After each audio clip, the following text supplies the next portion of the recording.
Hello student, welcome to my channel Spark. आज जो हम टॉपिक डिस्कस करने वाले हैं उसका नाम है ग्रोथ काइनेटिक्स।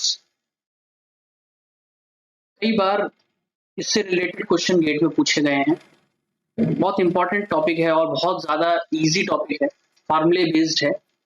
इसका बेसिक कॉन्सेप्ट क्या है वो हम समझेंगे और कुछ प्रीवियस ईयर के क्वेश्चन जो 2015 से लेकर 2025 तक पूछे गए हैं उनको हम सॉल्व करेंगे।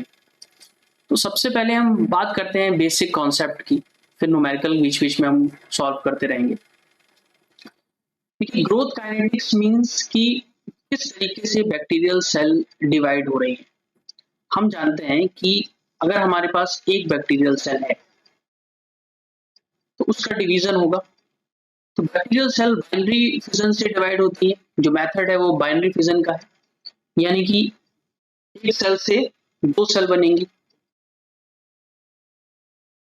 फिर अगेन उन दो सेल से दो सेल और बनेंगी।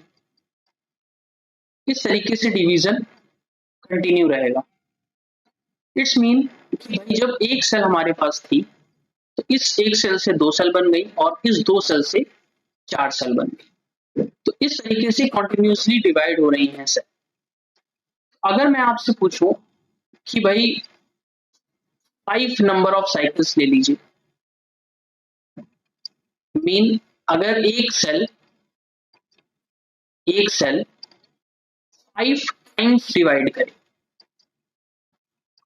5 टाइम्स इसका डिवीजन हो जाए तो कितनी सेल आपको मिलेंगी। तो यहां पर हम बेसिक एक मैथ का फॉर्मूला यूज करेंगे, 2 की पावर n। इट्स मीन 2 की जगह 2, और मैंने आपसे कहा है कि एक सेल 5 टाइम डिवाइड हो रही है। इट्स मीन 2 की power 5। 2 into 2 into 2 into 2 into 2।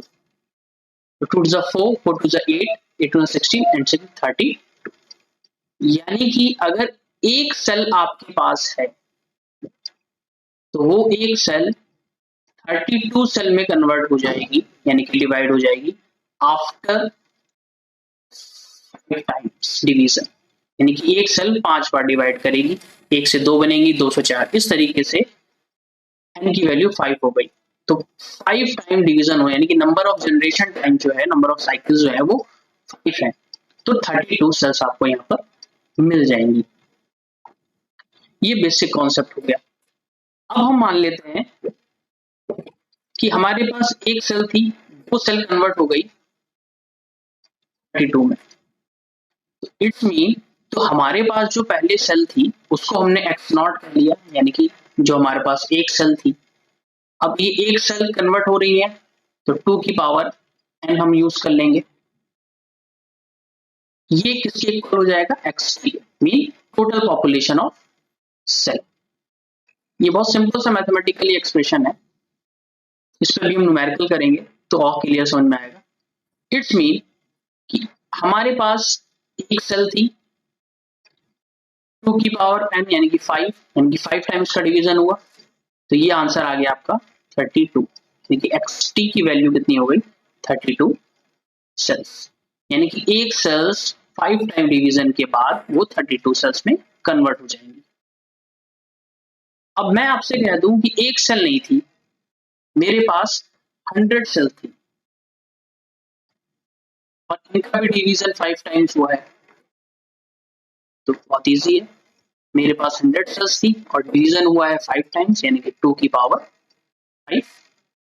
तो यहाँ पर आ जाएगा 2 की पावर 5 32 इंटू 100, तो हो जाएगा 3200।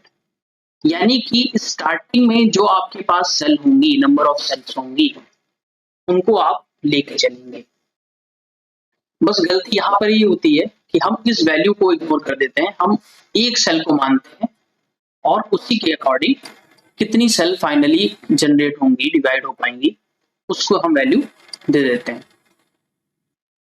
तो यहाँ पर जो फॉर्मूला हम देख रहे हैं वो है X T is equal to X not into 2 T power n। अब जो एक्स नॉट है, mean initial population, initial population of cell, यानी कि आपके पास पहले से ऑलरेडी सेल कितनी है, एक सेल है, दो सेल है, 5, 10, 100, कितनी सेल है, तो वो वैल्यू x नॉट हो जाएगी।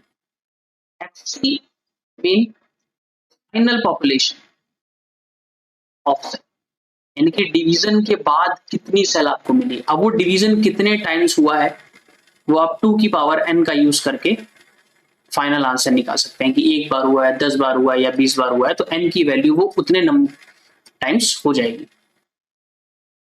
इससे रिलेटेड एक क्वेश्चन पूछा गया है, उसको सॉल्व करते हैं। ये गेट बीटी 2024 में ये क्वेश्चन आया है। ये क्वेश्चन उसी कॉन्सेप्ट है जो अभी मैंने आपको पढ़ाया है। देखिए क्वेश्चन क्या कह रहा है कि E coli inoculated in a shake flask containing nutrient rich medium, the initial number of viable cell, यानी कि इनिशियल नंबर, यानी कि इतनी सेल आपके पास पहले से है।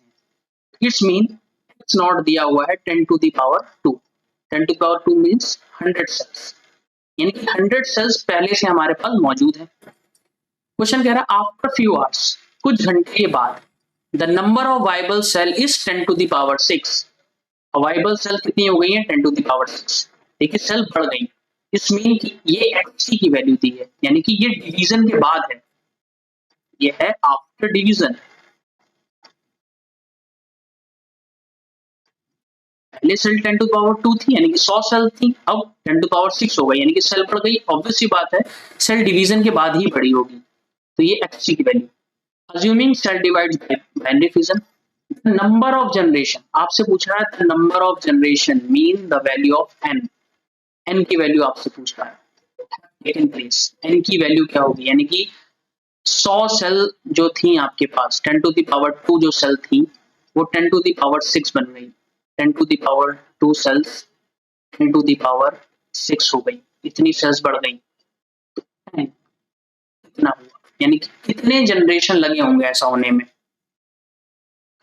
फॉर्मूला हमने आपको बताया xt is equal to x not into 2 the power n। अब हमें n निकालना है। अब इस फॉर्मूले में अगर हम डायरेक्ट वैल्यू रखेंगे तो n की वैल्यू निकाल नहीं पाएंगे, तो हम क्या करते हैं, इसको सॉल्व करने के लिए लॉग ले लेते हैं। Log xt is equal to log x not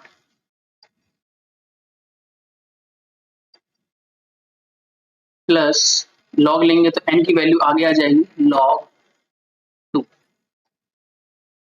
log xt कितना दिया है 10 टू पावर 6, यानी कितनी सेल्स हमारे पास आफ्टर डिवीजन हो जाती है, is equal to x log x not दिया है 10 टू पावर 2 प्लस n हमको फाइंड आउट करना है लॉग 2।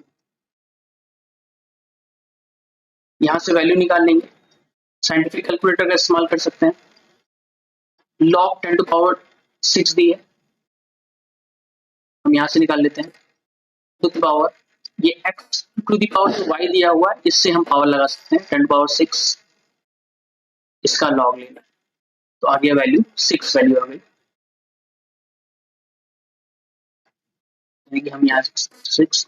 इसी तरीके से लॉग 10 टू द पावर 2 अगर आप लेंगे, यहाँ पर जो वैल्यू निकल के आ जाएगी वो आ जाएगी 2 प्लस n, और log 2 की वैल्यू हम इसी तरीके से निकाल लेते हैं 2 और log फंक्शन 0.301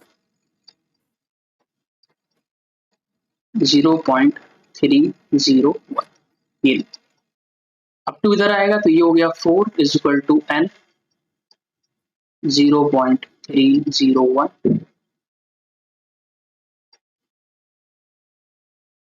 तो यहाँ पे जो वैल्यू निकल के आएगी वो आएगी n is equal to 4 divided by 0.301।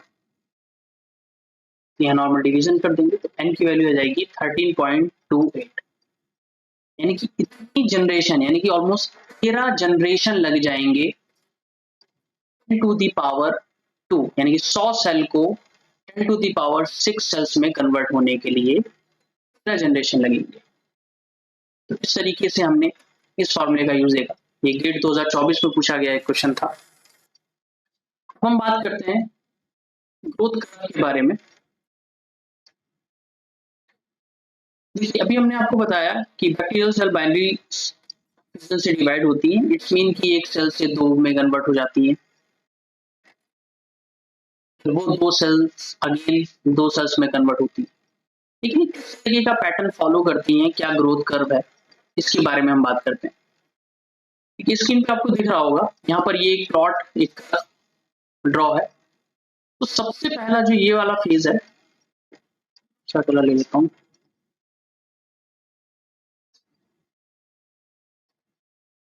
ये वाला जो फेज है इसको हम बोलते हैं लैग फेज। आप इस टेबल में समझ सकते हैं, इसको बोलते हैं लैग फेज। अब समझते हैं लैग फेज के बारे में। लैग फेज देखिए, जब आप मीडिया के अंदर, मान लीजिए मीडिया है, इस मीडिया के अंदर बैक्टीरियल सेल को सबसे पहली बार डालेंगे, तो ऐसा नहीं होगा कि डालते ही बैक्टीरियल सेल डिवाइड करना शुरू कर देंगी, नहीं, पहले ये बैक्टीरियल सेल इस मीडिया को अडेप्ट करेंगे। इसके अंदर कौन कौन से न्यूट्रिशन प्रेजेंट है, उस न्यूट्रिशन से कैसे अडेप्ट करना है, अडेप्ट करेंगी। इट्स मीन लैग फेज में अडेप्टेशन होता है। लैग फेज में cells adapt to new environment, adaptation यहाँ पर देखने को मिलेगा, तुरंत यहाँ पर सेल डिवाइड नहीं होती है। इसीलिए एक टर्म है जिसको हम बोलते हैं म्यू, यानी कि स्पेसिफिक ग्रोथ रेट। नाम से पता चल रहा है इट्स अ ग्रोथ रेट। अब लैग फेज में ग्रोथ रेट तो हो नहीं रही, यानी कि ग्रोथ तो हो नहीं रही है, क्योंकि यहाँ पर बैक्टीरियल सेल उस मीडिया को अडेप्ट करने में लगा हुआ है, तो यानी कि म्यू की जो वैल्यू है वो ऑलमोस्ट जीरो के इक्वल यहाँ पर हो जाएगी। म्यू की वैल्यू ऑलमोस्ट जीरो के इक्वल होगी। ठीक है, अब बात यह है कि लैग फेज में ऐसा क्या होता है। मैं यहाँ पे एक एग्जांपल देता हूँ कि मान लेते हैं कि मैं मीडिया के अंदर, एक मीडिया है उसके अंदर मैं स्टार्च डालता हूँ और एक मीडिया के अंदर मैं ग्लूकोज डालता हूँ। इसके अंदर भी सेल डाल देता हूँ, वही सेल बैक्टीरियल सेल इसके अंदर डाल देता हूँ। देखिए बैक्टीरियल सेल अब स्टार्च को डायरेक्ट यूटिलाइज तो नहीं कर सकती, लेकिन ग्लूकोज को वो डायरेक्ट यूटिलाइज कर लेगी। तो वो ग्लूकोज को डायरेक्ट यूटिलाइज कर लेगी, इट्स मीन यहाँ पर एडेप्टेशन, यानी कि जो लैग फेज है वो कम होगा, क्योंकि यहाँ पर अडेप्ट करने की ज्यादा जरूरत नहीं पड़ेगी सेल को, क्योंकि ऑलरेडी ग्लूकोज यहाँ पर प्रेजेंट है। इस कंडीशन में सेल के पास स्टार्च है, यानी कि पहले स्टार्च को ब्रेक करना पड़ेगा। इट्स मीन कि सेल पहले अमाइलेज प्रोड्यूस करेगी, वो अमाइलेज इस स्टार्च को ब्रेक करेगा, उसके बाद सेल की ग्रोथ होगी। तो अमाइलेज प्रोड्यूस कर रहा है, फिर अमाइलेज स्टार्च को ब्रेक कर रहा है, तो इसमें टाइम लग रहा है, तो यानी कि लैग फेज यहाँ पर बढ़ जाएगा। इसका मतलब ये हुआ कि आपका जो मीडिया है अगर वो कॉम्प्लेक्स है, इट्स मीन उसमें कॉम्प्लेक्स कंपाउंड्स प्रेजेंट हैं, वो सिंपल नहीं है, उसमें ग्लूकोज वगैरह सिंपल नहीं है, उसमें आपने पॉलीसैकेराइड्स डाल दिए हैं, डाइसैकेराइड्स डाल दिए हैं, तब उस केस में लैग फेज बढ़ जाता है, यानी कि लैग फेज बढ़ गया। तो मीडिया में कॉम्पोजिशन, यानी कि मीडिया का कंपोजिशन बहुत इंपॉर्टेंट है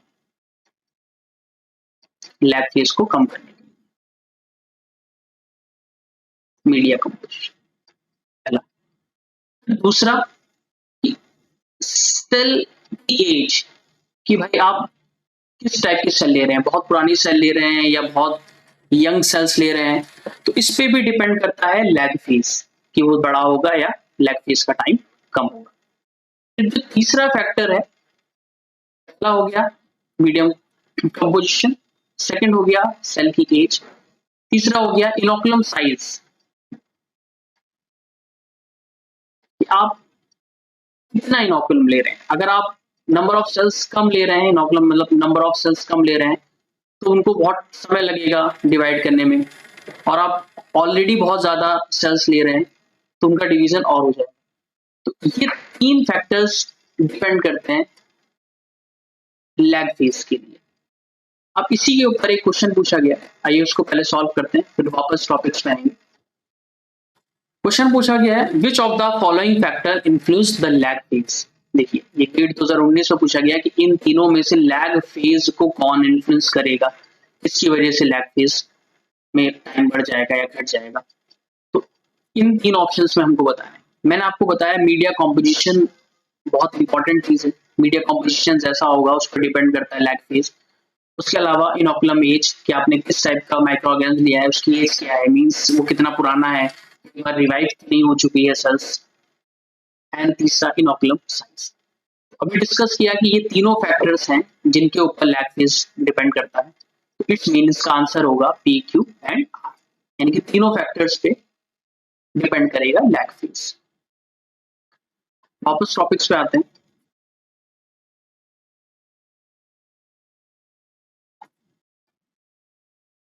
तो ये बात थी लैग फेज की। इसके बाद यहां से जो शुरू होगा, यानी कि जो कर्व आपको उठता हुआ दिख रहा है, इसको बोलते हैं ग्रोथ फेज। Growth phase. और इसका मेजर नेम है लॉग फेज। इसको लॉग फेज के नाम से जानते हैं या एक्सपोनेंशियल फेज भी बोलते हैं इसको। तो यहाँ पर आप देख रहे हैं कि लगातार ये कर्व ऊपर की तरफ जा रहा है, मींस यहाँ पर लगातार ग्रोथ हो रही है। तो growth achieve its maximum rate, लगातार ग्रोथ हो रही है। इट्स मीन जो म्यू की वैल्यू है, स्पेसिफिक ग्रोथ रेट होगा वो मैक्सिमम हो जाएगा, यानी कि म्यू की वैल्यू इक्वल टू हो जाएगी म्यू मैक्स के, क्योंकि यहाँ पर लगातार ग्रोथ एक्सपोनेंशियली ग्रोथ हो रही है, लेकिन एक्सपोनेंशियली बैक्टीरियल सेल डिवाइड हो रही है। इसके अलावा फिर यहाँ से ये कर्व इस तरीके से प्लेन हो जाएगा। तो ये पॉइंट कहलाएगा डिक्लाइन फेज। और फिर जहां पर ये स्टेट आपको दिख रहा है कर्व, इसको हम बोलते हैं स्टेशनरी फेज। मींस यहाँ पर स्टेशनरी फेज। स्टेशनरी फेज में मतलब कि जो म्यू की वैल्यू है वो एग्जैक्ट इक्वल हो जाएगी। इट्स मीन ग्रोथ सीज है। हम याद रखें कि स्टेशनरी फेज में ग्रोथ नहीं होती है, ग्रोथ स्टॉप। यहाँ पर ग्रोथ स्टॉप हो जाती है। तो जो म्यू की वैल्यू है, स्पेसिफिक ग्रोथ रेट की वैल्यू है, वो 0 हो जाएगी। तो यहाँ पर ग्रोथ नहीं हो रही है। क्यों ग्रोथ नहीं हो रही है? ये क्वेश्चन पूछते हैं कि भाई क्यों ग्रोथ यहाँ पर नहीं हो रही? क्योंकि यहाँ तक पहुंचते पहुंचते न्यूट्रिशन, जो आपने मीडिया के अंदर न्यूट्रिएंट डाले हैं, जो न्यूट्रिशन दे रहे हैं आप बैक्टीरियल ग्रोथ के लिए, वो कंप्लीटली खत्म हो चुके हैं। अब यहाँ पर बैक्टीरिया के पास कुछ खाने को, कुछ कंज्यूम करने को बचा नहीं है, इसीलिए यह बैक्टीरिया डिवाइड नहीं कर रहा। लेकिन इस फेज में आप याद रखें सेकेंडरी मेटाबोलाइट्स प्रोड्यूस होंगे। सेकेंडरी मेटाबोलाइट्स, क्योंकि यहां पर सेल ग्रोथ होगी नहीं और प्रोड्यूस होंगे सेकेंडरी मेटाबोलाइट्स। मैं यहां लिख देता हूं जो हमारा स्टेशनरी फेज है,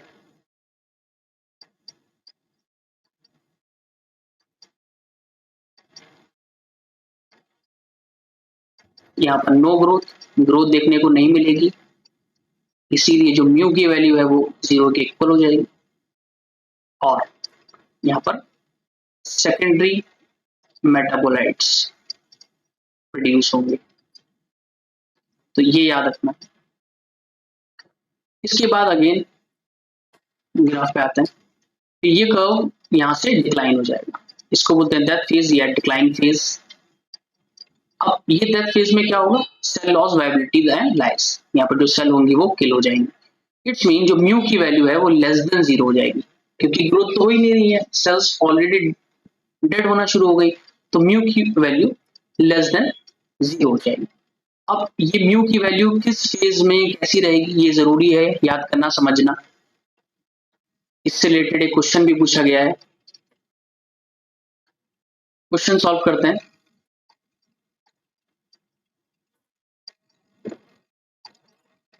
क्वेश्चन है which one of the following relation holds true for specific growth rate. यहाँ पर कह रहा है म्यू के लिए इसमें से कौन सा रिलेशन होगा। म्यू किस कंडीशन में बताना है? डेथ फेज में बताना है। देखिए आपसे लैग में भी पूछ सकता है, लॉग में भी पूछ सकता है। मैंने पिछले टेबल में भी डिस्कशन किया है इस पे। तो यहाँ पर आपसे वो डेड फेज में पूछ रहा है कि म्यू की वैल्यू डेड फेज में क्या होगी। तो आपको मैंने बताया कि म्यू की वैल्यू डेड फेज में लेस देन 0 हो जाएगी। इसी तरीके लैग फेज में वो ऑलमोस्ट म्यू की वैल्यू लैग फेज में 0 के इक्वल होती है। इसी तरीके से लॉग की बात करें, लॉग फेज में लगातार सेल डिवाइड होती है, तो म्यू की वैल्यू म्यू मैक्स के बराबर हो जाती है। इसी तरीके से डेड में वो लेस देन 0 हो जाएगी। तो ये चीज आपको याद रखनी है।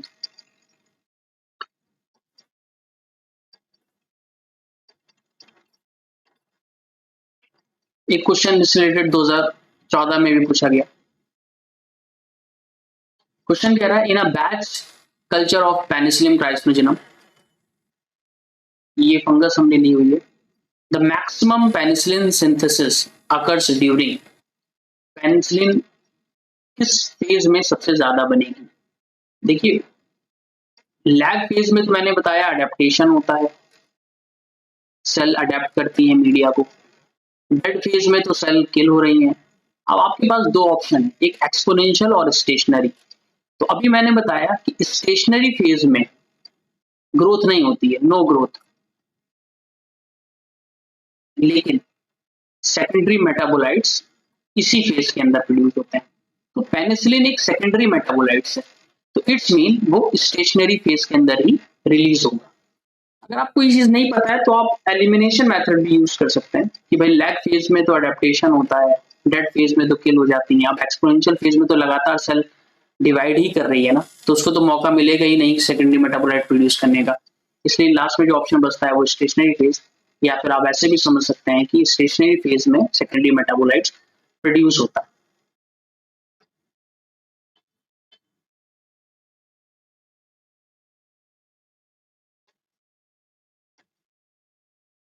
अब हम बात करते हैं, एक और फार्मूला है इसके बारे में हम देखते हैं कि ln xt is equal to ln x not plus mu T. देखिए, मैं यहाँ पर फॉर्मूले कोई भी फॉर्मूला ड्राइव नहीं कर रहा हूँ, डेरिवेशन पूरी नहीं कर रहा हूँ, मैं आपको डायरेक्टली यहाँ पर फॉर्मूला लिख के दिखा रहा हूँ। डेरिवेशन बहुत इजी है, आप सेल भी पढ़ के समझ सकते हैं चीजों को, बट यहाँ पर हम डायरेक्ट आपको लिख के दिखा। यहाँ पर एक्स टी और एक्स नॉट मैं आपको बता चुका हूँ, म्यू स्पेसिफिक ग्रोथ रेट है और टी टाइम है। तो ये फॉर्मूला भी आप यूज करेंगे न्यूमेरिकल के अंदर। इसके अलावा एक फॉर्मूला और है, डबलिंग टाइम, ये है 0.693 डिवाइडेड बाई म्यू, ये फॉर्मूला ये भी है, ये डबलिंग टाइम, ये T D is equal to यानी कि doubling time is equal to 0.693 divided by mu. ये फॉर्मूला इसी से ड्राइव हुआ है, बट मैं यहाँ पर डायरेक्ट लिख देता हूँ। तो टोटल फॉर्मूले लिखते हैं अभी अब तक हम लोगों ने क्या क्या डिस्कस किए हैं। जो पहला फॉर्मूला हम लोगों ने डिस्कस किया था वो था X T is equal to X not into two the power N. ये फॉर्मूला हमने डिस्कस किया है natural X log X T is equal to L N X not plus mu T. ये फॉर्मूला बात की हमने डबलिंग टाइम की 0.693 divided by mu. ये टोटल तीन फॉर्मूले हमने डिस्कस किए हैं और इन्हीं तीन फॉर्मूले से कई बार क्वेश्चन गेट में पूछा गया। देखिए, पहला वाला फॉर्मूला आप तब यूज करेंगे जब नंबर ऑफ जनरेशन की बात हो रही हो कि इतने टाइम सेल डिवाइड हुई है, इतना जनरेशन लगा है। सेकंड वाला फॉर्मूला आप तब यूज करिए जहां पर आप स्पेसिफिक ग्रोथ रेट क्वेश्चन में अगर दिया हुआ हो। थर्ड वाला फॉर्मूला आप तब यूज करें यहाँ पर डबलिंग टाइम की बात हो रही हो या स्पेसिफिक ग्रोथ रेट के बारे में। तो यहाँ पर तीन ये मेजर फॉर्मूले हैं जिससे न्यूमेरिकल हमेशा पूछे गए और सॉल्व हो जाएंगे। इन तीन फॉर्मूलेस को समझ लें, लर्न कर लें। बाकी अब हम न्यूमेरिकल करते हैं इन तीन फॉर्मूलों के बेस पे।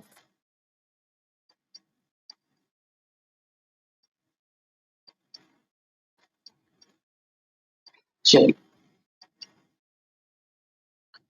क्वेश्चन कह रहा है sample of bacterial culture takes 5 PM and then next day at 5 AM। जो टाइम दिया हुआ है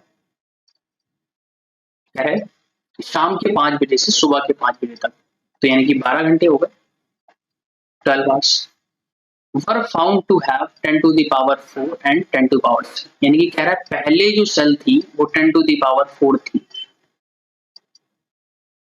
फिर सेल डिवाइड हुई यानी कि 12 घंटे के अंदर डिवाइड हुई और देखा गया तो 10 टू द पावर 7 सेल्स हो गई।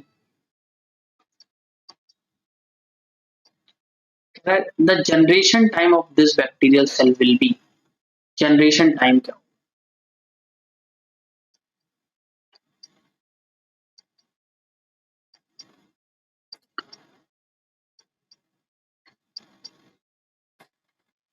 तो हम लोग फार्मूला डिस्कस किया है ln xt is equal to ln x not plus mu T. ठीक है, यहाँ पर जनरेशन टाइम पूछ रहा है, इट्स मीन कि डबलिंग टाइम कितना है इसका, कितने समय में ये डबल हो जा रहा है। यहाँ पर ln xt is equal to ln x not plus mu T. ये फार्मूला हम पहले डिस्कस कर चुके हैं।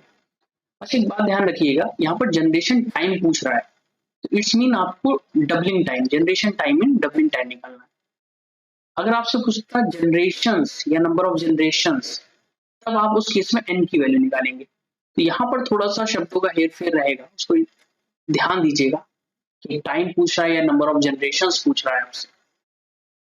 तो फॉर्मूला मैंने यहाँ पे लिख लिया है। अब ln वैल्यू पुट कर देते हैं, xt 10⁻7 is equal to ln x not है 10⁻4 प्लस म्यू निकालना है एंड टी 12 घंटे।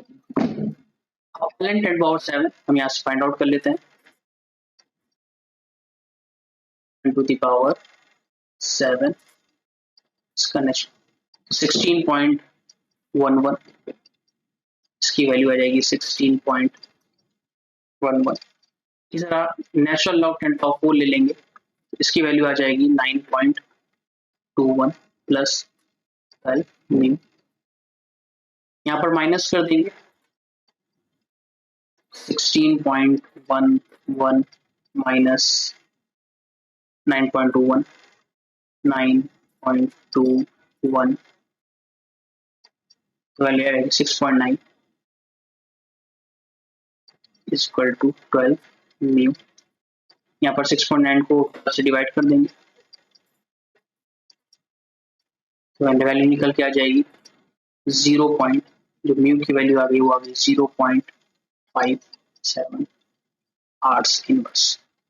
ये म्यू की वैल्यू आएगी, बट हमको जनरेशन टाइम यानी कि डबलिंग टाइम निकालना है। तो हम रिलेशन जानते हैं कि doubling time is equal to 0.693 divided by mu होता है।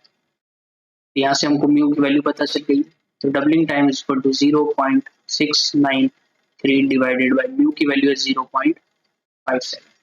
फॉर्मूले को मैंने इसीलिए यूज किया था कि मैं म्यू की वैल्यू निकाल सकूं, क्योंकि डबलिंग टाइम हम फाइंड आउट नहीं कर सकते अगर हमको स्पेसिफिक ग्रोथ रेट नहीं पता, म्यू की वैल्यू अगर नहीं पता। अब इस वैल्यू को आप डिवाइड कर दीजिए, 0.693 डिवाइडेड बाय 0.57, 1.21। जो डबलिंग टाइम है वो आ जाएगी 1.21, यानी कि कितना टाइम लगेगा डबल होने में, हर बार डबल होने में। नेक्स्ट क्वेश्चन की तरफ चलते हैं। ये 2017 में क्वेश्चन पूछा गया, कह रहे हैं कि E coli culture is an exponential phase, mean लगातार ग्रोथ हो रही है। ऑप्टिकल डेंसिटी यहाँ पर ओडी दी हुई है, ओडी एट 440 नैनोमीटर, ओडी की वैल्यू दी है 0.3 और इतनी होने में इसको लगते हैं एट 2 आवर्स, 2 घंटे लग सकते हैं। उसके बाद क्वेश्चन कह रहा है कि वही सेम ओडी के लिए है 540 नैनोमीटर पर, और अब जो ओडी आई है वो आई है 0.6 एट 4, यानी कि पहले स्टार्टिंग में मान लीजिए कि हमने 9 बजे ओडी लेना शुरू किया, तो 11 बजे ओडी आई 0.3, उसके बाद फिर 2 घंटे बाद और लिया तो 1 बजे ओडी आई 0.6।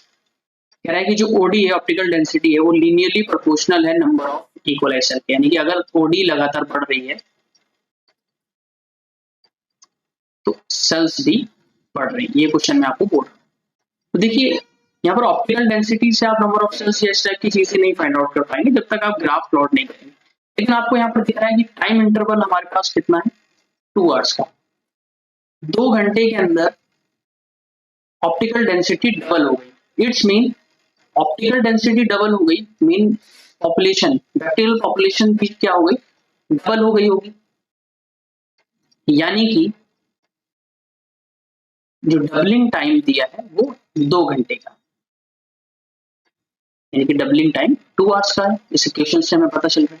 हमको जो निकालना है वो निकालना है ग्रोथ रेट, यानी कि म्यू की वैल्यू क्या होगी।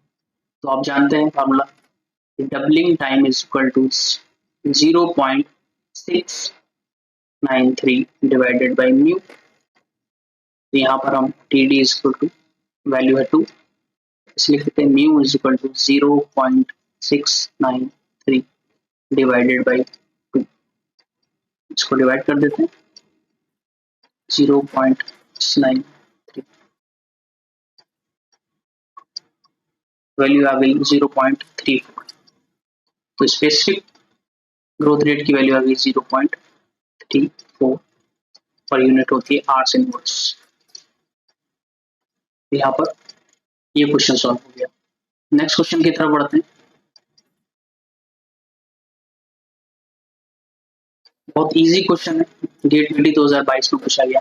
The specific growth rate of yeast having a doubling time, yeast का डबलिंग टाइम दिया 0.693 आवर्स।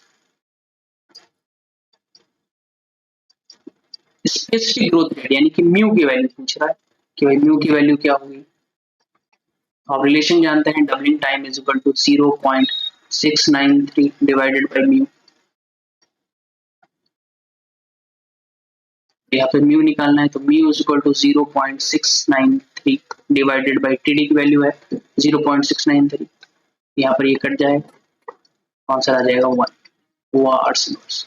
इसका आंसर है 1। बहुत इजी क्वेश्चन है। इसी तरीके से और डबलिंग टाइम क्वेश्चन पूछे गए, उसको सॉल्व करते हैं। ये 2025 में ये इसी ईयर लेटेस्ट क्वेश्चन आया था। If the doubling time of bacterial population is 3 our,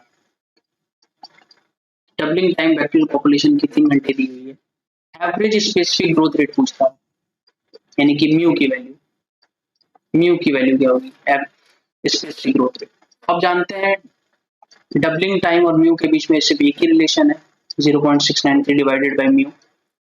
हमें म्यू की वैल्यू निकालनी है, तो mu is equal to 0.693 divided by 3। यहाँ से हम वैल्यू निकाल लेंगे 0.693 डिवाइडेड बाई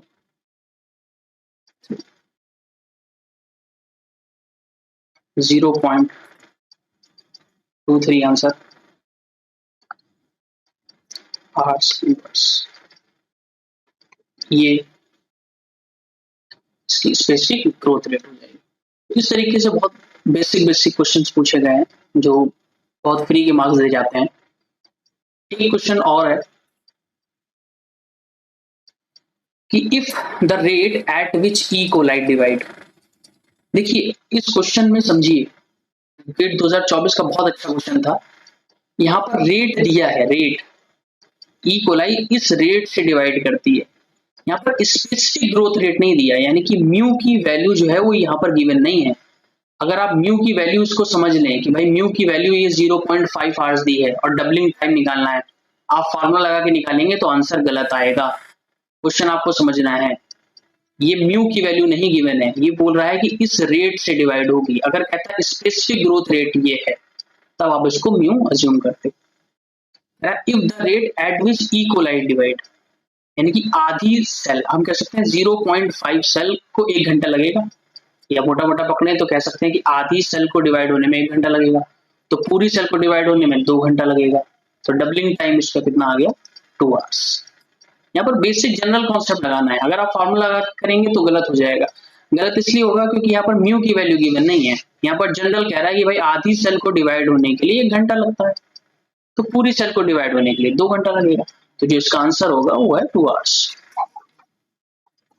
होप आपको ये सारी चीजें समझ में आई होंगी। हमने सभी न्यूमेरिकल यहाँ पर सॉल्व किए, जो हमने कॉन्सेप्ट देखे एक बार हम रिकॉल कर लेते हैं। हमने ग्रोथ को समझा कि लैग में क्या होता है, लॉग फेज में क्या होता है, स्टेशनरी फेज में क्या होगा, किस ग्रोथ में म्यू की वैल्यू किस फेज में क्या होगी। हमने अब 3 फॉर्मूले यहाँ पर समझे कि x is equal to X not into 2 की पावर n। ये फार्मूला हम तब यूज करेंगे जब नंबर ऑफ जनरेशंस निकालनी है, फिर हमने एक फार्मूला देखा X T is equal to L N X not plus mu T. ये फार्मूला हम तब यूज करेंगे जब हमारे पास स्पेसिफिक ग्रोथ रेट दिया होगा। फिर हमने एक फार्मूला देखा कि डबलिंग टाइम जो होगी वो 0.693 डिवाइडेड बाय म्यू होगी।